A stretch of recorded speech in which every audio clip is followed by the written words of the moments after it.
How powerful was a Roman centurion in the legions?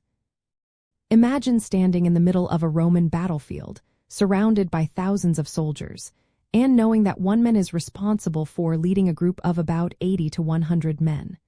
That man is a Roman centurion, a figure of authority and respect. But just how much power did he really hold? To find out, let's look at what his role was, what he could do, and how he influenced both the army and Roman society. A centurion commanded a unit called a centuria, which was the smallest tactical group in a Roman legion. Usually, each centuria had around 80 to 100 soldiers. Since a typical legion had about 6,000 men, it was divided into 10 cohorts, and each cohort had 6 centuries. That means there were about 60 centurions in a legion, each leading their own group.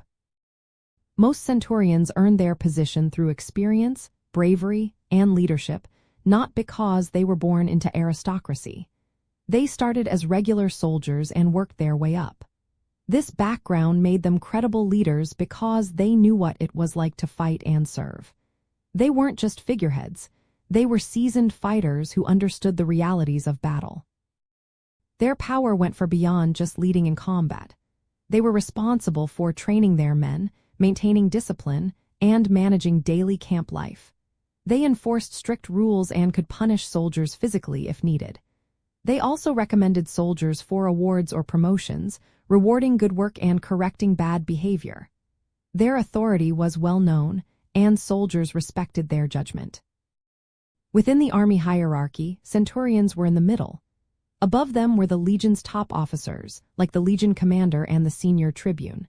Below them were officers like the optio, who was second in command of a century, and other support roles. Despite being in the middle, centurions were the backbone of the army's success. Their experience and leadership kept the legion organized, disciplined, and ready for battle. The most senior centurion was called the primus pilus, which means first spear. He commanded the first century of the first cohort and had a say in strategic decisions during wars. This position was highly prestigious and often led to social mobility after retirement. Some primus pilus even entered politics or the upper classes of Roman society.